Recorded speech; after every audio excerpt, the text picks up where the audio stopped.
Buongiorno a tutti ragazzi e bentornati a scuola, almeno per coloro a cui è data questa possibilità.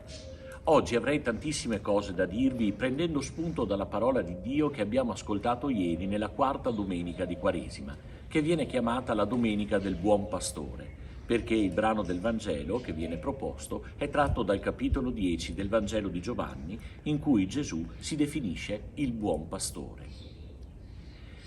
Naturalmente il tempo è poco, per cui vado veramente a spot riprendendo due frasi. La prima la traggo dal Salmo responsoriale, quella preghiera tratta dall'Antico Testamento che si legge tra la prima e la seconda lettura nella liturgia della parola domenicale. E la frase è questa: la pietra scartata dai costruttori è divenuta la pietra d'angolo. Ecco l'opera del Signore, una meraviglia ai nostri occhi.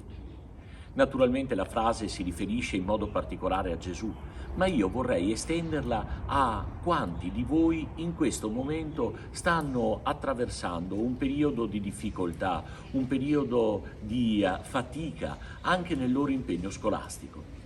Sì, perché molti di voi nelle scorse settimane si sono fatti vivi anche con me per dire: Don Prof, non ce la facciamo, siamo affaticati, non riusciremo ad essere promossi, abbiamo tante materie sotto, come faremo? Ecco, da questa frase viene un invito alla fiducia, un invito alla speranza. Nessuno di noi davanti a Dio è una pietra di scarto, ma tutti nel suo progetto d'amore siamo una pietra d'angolo, cioè la pietra che tiene su un'intera costruzione. E naturalmente, se questo vale agli occhi di Dio, vale anche agli occhi di noi educatori. Nessuno di voi è perso, nessuno di voi non ce la può fare. Noi facciamo il tifo per voi e lo faremo fino all'ultimo giorno di scuola. Quindi coraggio, non lasciamoci cadere le braccia e continuiamo ad impegnarci con entusiasmo e con forza, guardando alla meta della conclusione di questo anno scolastico.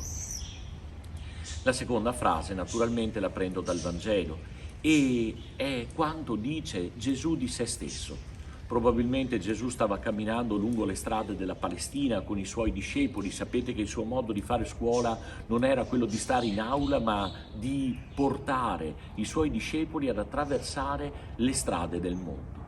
Ecco, passando probabilmente avrà scorto un gregge di pecore con in mezzo un pastore e parlando di sé dice: io sono il buon pastore, conosco le mie pecore e le mie pecore conoscono me.